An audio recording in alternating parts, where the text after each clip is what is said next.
नमस्कार, मैं हूं शताब्दी शर्मा और आप देख रहे हैं महानगर न्यूज। और महानगर न्यूज के प्लेटफॉर्म पर आज हमारे साथ हैं प्रोफेसर राजीव शर्मा जी, जो एक बहुत ही अच्छे कवि हैं, अंतर्राष्ट्रीय कवि हैं, जिन्होंने 22 देशों में अपनी प्रस्तुति से लोगों का दिल छू लिया और अपने दिल में एक अमिट छाप रखी है उन लोगों के लिए। क्योंकि जब जनता का अभिवादन मिलता है और जब जनता अप्रिशिएट करती है तो हर देश का नागरिक दिल में बसने की रखता है। क्या कहेंगे सर? जी जी, बिल्कुल। निश्चित तौर पर हर देश का वो नागरिक जो अपने देश की प्रतिभाओं से प्यार करता है, निश्चित तौर पर उस देश का कोई भी शख्स यदि देश की सरहद से बाहर जाकर अपने राष्ट्र की किसी भी कला की गौरव ध्वजा को विजय दर्प के साथ फहराता है तो स्वाभाविक तौर पर उसमें एक स्वाभिमान का भाव परिलक्षित होगा। ये बहुत स्वाभाविक है, देश के संदर्भ में भी स्वाभाविक है, परिवार के संदर्भ में भी स्वाभाविक है, मित्रों के संदर्भ में भी स्वाभाविक है, और आप जिस क्षेत्र में काम करते हैं उस कार्य क्षेत्र के संदर्भ में भी ये बहुत स्वाभाविक है। सर, मैं कहना चाहूँगी, जैसे मैंने हमारी जो जनता है उनको ऐसा कोई आपका जो इंट्रो है कि ये यहाँ के थे, ऐसा था, वो चीज़ नहीं करते हुए 22 देशों में आपने अलग अलग मंचों पर अपनी प्रस्तुति दी। क्या खास आप वहाँ से लेकर आए और क्या खास वहाँ दिया?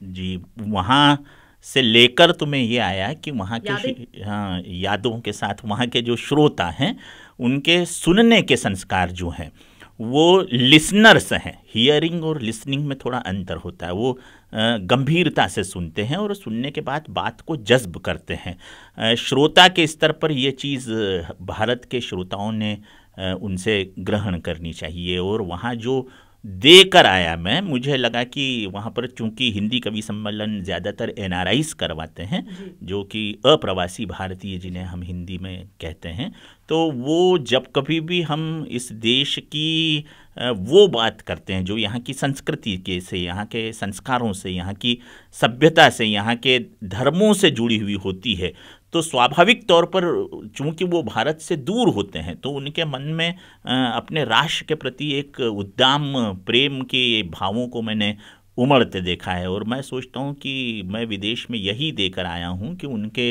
राष्ट्रीयता के भावों का जो घनत्व जो भी है, उस घनत्व में थोड़ा चटकीला रंग तो मेरी कविताओं ने भी घोलने की कोशिश की है। आपकी कविताएं, आपके शब्द और आपकी जो ज्ञानवर्धक बातें होती हैं आपकी कविता के अंदर, जिससे आप छोटी छोटी लाइनों में ज्ञान भी दे देते हैं कि जो जिस तरीके से एक सरलता से जी। जो लोगों को समझ में आना चाहिए और वो हास्य के रूप में समझा देते हैं। जी। तो जब राजीव जी, जब हम विदेशों में अपना प्रेजेंटेशन करते हैं, क्योंकि खास बात होती है जब अगर कोई किसी कवि की बात होती है, छोटे मंच हो, बड़े मंच हो, जो भी मंच रहता है, कवि के लिए होता है मेरा प्रेजेंटेशन, चाहे वो राज्य के स्तर पर हो या अंतर्राष्ट्रीय के स्तर पर हो। लेकिन जब हम अंतर्राष्ट्रीय स्तर पर भारत को अपना भारत के रूप में अपना रिप्रेजेंट देते हैं, क्या कहना चाहेंगे, कितना एक लेवल कंधों पर भार होता है कि वहाँ की जनता प्लस भारतीयों को अपना वापस अपना देश की याद दिलाना है? जी, निश्चित तौर पर जब हम बाहर जाते हैं तो हम वहाँ पर एक व्यक्ति नहीं होते, हम वहाँ पर एक राष्ट्र होते हैं। वहाँ पर कोई ये नहीं जानता कि प्रोफेसर राजीव शर्मा किस शहर से आए हैं या किस प्रदेश के हैं। वो ये जानते हैं कि ये भारत देश का प्रतिनिधित्व कर रहे हैं। तो जब भी हम भारत की सीमाओं से बाहर जाते हैं तो वहाँ हम अपने पूरे मुल्क का प्रतिनिधित्व करते हैं, मुल्क को प्रतिबिंबित करते हैं। तो ऐसे समय पर सबसे ज़्यादा जिम्मेदारी इस बात की बढ़ जाती है कि न केवल मंचीय प्रस्तुति से बल्कि हमारे दिगर भी किसी व्यवहार से ऐसा नहीं लगना चाहिए कि हिंदुस्तान के लोग या भारतवर्ष के लोग किसी भी संस्कार के मामले में, तहजीब के मामले में, एटिकेट के मामले में उनसे कमज़ोर हैं। इसलिए ख़ास तौर पर वहाँ अपने आप को ज़्यादा जागरूक रखना पड़ता है कि हमारा पहनावा, हमारी बातचीत, हमारे नियमों का पालन, हम अपने शहर में या अपने देश में कभी कभी नियमों से बाहर भी चले जाते हैं। यहाँ पर भारत वो APJ कलाम कहा करते थे ना कि भारत का व्यक्ति जब इंग्लैंड जाता है या न्यूयॉर्क जाता है या टोक्यो जाता है तो वहाँ वो ट्रैफिक के नियमों का ज़रूर पालन करता है और सबसे ज़्यादा पालन करता है, लेकिन अपने देश में आते ही वो इन नियमों को तोड़ने लगता है, क्योंकि वहाँ पर व्यक्ति के ऊपर ये जिम्मेदारी आ जाती है कि यहाँ यदि मैंने ट्रैफिक का नियम तोड़ा तो वो एक व्यक्ति ने उस ट्रैफिक का नियम नहीं तोड़ा, वो पूरे भारतवर्ष ने ट्रैफिक का नियम तोड़ा। तो मुझे लगता है कि विदेशों में जब हमारे जैसे कवि परफॉर्म करते हैं तो सबसे ज़्यादा ध्यान इस बात का रखते हैं कि हमारी भाषा से, हमारी शैली से, हमारी भूषा से, हमारे आचरण से ऐसा कुछ भी नहीं झलके जिससे भारत की गरिमा पर थोड़ा भी नकारात्मकता का प्रभाव दृष्टिपात हो। घर की मुर्गी दाल बराबर चलती है, लेकिन अंतर्राष्ट्रीय तौर पे अगर बात करें तो साख की बात आती है। जी जी जी, बिल्कुल निश्चित तौर पर। राजीव जी, अगर हम जाने कि वहाँ के जो भारत प्रवासी हैं, जैसे हम कहते हैं, जैसे आपने बताया कि इंग्लैंड में जब बंदा जाता है तो वहाँ के रूल्स फॉलो करता है, वैसे ही अगर हम ये कहें कि बच्चा इंग्लिश मीडियम में पढ़ा है या विदेश में पढ़ा है तो बदल गया है, तौर तरीके बदल जाए, तो एक हास्य को लेकर क्या वाकई में इतना यानी कसी हुई कसावट लेकर वहाँ जाना पड़ता है कि प्रवासियों को हंसाने में थोड़ी मेहनत शिद्दत करनी पड़ती है? जी जी जी, हास्य तो वैसे शताब्दी बहुत एक स्वाभाविक प्रक्रिया है। छोटी सी छोटी बात भी हो लेकिन वो कहीं ऐसी जुड़ जाती है कि उससे अपने आप हास्य पैदा हो जाता है। अंतर्राष्ट्रीय ठहाकों के लिए इन्हें क्या कसावट रहती है? जी, सबसे ज़्यादा ध्यान उसमें शब्द शैली पर देना पड़ता है अंतर्राष्ट्रीय स्तर पर। वो ऐसा शब्द चयन हो कि जिसे वे समझ सकें और उसमें हास्य भी पैदा हो जाए। जैसे सामान्यतः मैं सुनाते रहता हूँ कि हमने अपने विद्यार्थी से पूछा कि बताओ 2 अक्टूबर को क्या हुआ था, तो उसने कहा महात्मा गांधी का जन्म हुआ था। फिर हमने पूछा कि अच्छा बताओ 14 नवंबर को क्या हुआ था, तो उसने कहा कि महात्मा गांधी 1.5 महीने के हो गए थे। अब ये बड़ा सहज सा हास्य है ना, सरल सा हास्य, पर लोग इसमें आनंद लेते हैं। तो इस तरह की हास्य की यात्राएं छोटे छोटे वाक्यों से हम शुरू करते हैं कि पूछें कि भाई हम पानी क्यों पीते हैं, तो वो उत्तर देता है कि क्योंकि हम पानी को खा नहीं सकते। बस इसमें हास्य पैदा हो जाता है। लेकिन केवल हास्य से काम नहीं चलता, हास्य के अलावा राष्ट्रभक्ति और राष्ट्रभक्ति के साथ साथ व्यंग, यानी कोई ऐसी सामाजिक कमजोरी पर या ऐसी बुराई पर इस तरह से प्रहार कि व्यक्ति हंसे भी और उसे ये महसूस हो कि ये हमारी कमी है और इसे हमें दूर करना चाहिए। आपने यहाँ पर जिस प्रकार से जो कहा कि हमारे पास राष्ट्रभक्ति का भी कुछ पंक्तियाँ होनी चाहिए वहाँ प्रेजेंट करने के लिए, जिस प्रकार से देश की आज़ादी के लिए कई पंक्तियाँ कई महापुरुषों ने की है। अगर हम अंतर्राष्ट्रीय लेवल पर हम जब जाते हैं और हमारे राज्य को, हमारे देश को रिप्रेजेंट करते हैं, तो एक कवि अपने जहन में क्या रखता है कि देश के प्रति यानी उसको किस प्रकार से यानी महापुरुषों को लेकर आना है या खुद की पंक्तियां हैं, यानी आपके जहन में जो होता है।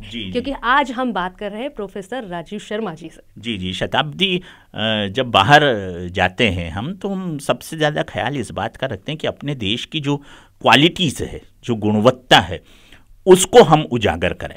जैसे भारतवर्ष ने दुनिया को सबसे पहले 0 दिया, तब दुनिया 1 2 3 4 सीख पाई, यानी गिनती की शुरुआत भारत से हुई। भारत ने दुनिया को सबसे पहले अक्षर दिया, ओम, तब जाके दुनिया की सारी भाषाएं अपनी इबारतें बना पाई। दुनिया में सबसे पहले भारत ने पहली किताब दी, ऋग्वेद, जिससे दुनिया किताबों की दुनिया में प्रवेश कर पाई, सारी दुनिया। भारत ने सबसे पहले सबसे लंबी कविता दी, जो आज तक इससे अधिक बड़ी कविता कहीं लिखी ही नहीं गई, वेदव्यास की महाभारत, जिसमें 1,10,000 श्लोक काव्य रूप में हैं और इतने ही अप्राप्त हैं, यानी इतनी बड़ी कविता। तो हम वहाँ जाकर भारत की क्वालिटी बतलाते हैं। जैसे भारत ने संगीत दिया तो हम कहते हैं भारत ने विज्ञान दिया, तो कविता के माध्यम से बताते हैं हम कि क्रमबद्ध विकसित ज्ञान को विज्ञान कहते हैं। ये भारत के पक्ष में जा रहा है। क्रमबद्ध विकसित ज्ञान को विज्ञान कहते हैं। संगीत की सुर लहरियों को तान कहते हैं। और जहाँ मुंड कटने पर भी रुंड युद्ध करते रहे, उस वीर वसुंधरा को हिंदुस्तान कहते हैं। अब ये चारों पंक्तियों में हमने भारत की विशेषता एक कविता के माध्यम से, हमारी अपनी कविता के माध्यम से बताई। तो इस बात का खास तौर पर विदेशों में ख्याल रखना पड़ता है। भारत में तो हम अपने शहर की बोली को लेकर भी हास्य पैदा कर सकते हैं, लेकिन वहाँ ये हमारी बोली को जानने वाले एनआरआईज मिल ही जाएं या बड़ी संख्या में मिल जाएं, ये ज़रूरी नहीं होता। Sir, world book of record में भी आपका नाम दर्ज है, अलग अलग आपको कई प्रशस्ति पत्र मिले हैं, कई यानी मंचों पर आपका स्वागत किया गया। कितना अभिभूत आपने मन में प्रफुल्लित करते हैं कि जो एक मेहनत, जो एक संघर्ष, जो एक यानी जीवन यात्रा रही है, तो अब उसको आप कहाँ देखते हैं? पहला क्वेश्चन मेरा जो था वो आपके वर्ल्ड बुक रिकॉर्ड से था, और दूसरा कि उस यात्रा को कैसा देखते हैं? जी, वर्ल्ड बुक ऑफ रिकॉर्ड में तो वक्तृत्व कला और काव्य कला की सर्वाधिक प्रस्तुतियों के कारण मेरा नाम दर्ज है। लंदन में हेडक्वार्टर होता है। संतोष शुक्ल जो भारत के सुप्रीम कोर्ट में अधिवक्ता हैं, वो उसे लंदन से संचालित करते हैं। उन्होंने ये पुरस्कार मुझे सम्मान प्रदान किया था। और अब भविष्य की यात्रा का जहाँ तक संबंध है, तो मेरी बड़ी हार्दिक इच्छा है और इस तरफ मैंने काफ़ी प्रयास भी किए हैं। हमारे धर्म ग्रंथों में अभी तक युवाओं के बीच ही क्या, सारे जनमानस के बीच हमने केवल भक्ति वाला पार्ट पढ़ा है, कहानियों वाला पार्ट पढ़ा है, कविताओं वाला पार्ट पढ़ा है, जबकि हमारे सारे धर्म ग्रंथ कहते हैं कि वो केवल धार्मिक आख्यान नहीं है, वो विज्ञान के धरातल पर खरे उतरने वाले अन्वेषण हैं। खुद रामचरितमानस में तुलसीदास जी कहते हैं विज्ञान भक्ति प्रदम, उनकी रामायण के संदर्भ में। इसका अर्थ ये है कि विज्ञान और भक्ति को देने वाला ग्रंथ है। तो रामचरितमानस से हमने भक्ति तो सीख ली, सब भक्ति बताते हैं, सारे सीरियल, सारे प्रवचनकार, लेकिन उसमें विज्ञान क्या है, इस विषय पर कोई ने शोध नहीं किया। मैंने इन दिनों रामचरितमानस, वेद, महाभारत, गीता, अपने धर्म ग्रंथों को विज्ञान सम्मत तरीके से आईआईटी के लोगों के बीच, इसरो के वैज्ञानिकों के बीच, एमएससी करने वाले विद्यार्थियों के बीच रखने का प्रयास किया है, जिसमें मैं फिजिक्स, केमिस्ट्री, मैथमेटिक्स, अंतरिक्ष विज्ञान, वनस्पति विज्ञान और विज्ञान की तमाम शाखाओं के माध्यम से, मेटाफिजिक्स भी उसमें आता है, ये साबित करता हूँ कि ये धर्म ग्रंथ विज्ञान सम्मत, इनमें विज्ञान छुपा हुआ है। और वो नई पीढ़ी को जो खास तौर पर तर्क प्रधान और वैज्ञानिक सोच रखने वाली, उससे वो बातें बहुत पसंद आ रही है। वो उसे नोट कर रहे हैं, वो उसे सोशल मीडिया पर वायरल कर रहे हैं। और मुझे लगता है कि धर्म के क्षेत्र में ये एक नई चीज़ होगी कि हमारा हर धर्म ग्रंथ वस्तुतः सन्यासियों या भक्त कवियों द्वारा लिखा हुआ ग्रंथ नहीं है। इंदौरियों को क्या कहना है? इंदौरियों को तो यही कि बस मस्त रहें, खुश रहें, प्रसन्न रहें, वक्त की कद्र करें, और देवी अहिल्या की नगरी है, इसलिए अन्याय के विरोध में भी बोलते रहें, जैसे अहिल्याबाई बोलती रही, लड़ती रही, जूझती रही। और ईश्वर करे इस 2024 के नए वर्ष में आप सारे इंदौरी अपने अपने लक्ष्य को प्राप्त करें, क्योंकि यहाँ काव्य की महिमा सदियों से गाई जाती है और मालव माटी की चहक महक कण कण में पाई जाती है। अहिल्या को नमन कर खिलती जहाँ पर भोर है, और प्रेम सहित गौरव से बोलो ये अपना इंदौर है। क्या बात है। तो ये थे हमारे साथ विश्व विख्यात गुणी कलाकार प्रोफेसर राजीव शर्मा जी, जिन्होंने हमें अपने जीवन की यात्रा के साथ में भरपूर मुस्कुराहट दी है, क्योंकि मैंने जो अपना मंच शेयर किया है राजीव शर्मा जी के साथ किया है। कैमरा पर्सन कमल किशोर के साथ में शताब्दी शर्मा, साइनिंग ऑफ, महानगर न्यूज़।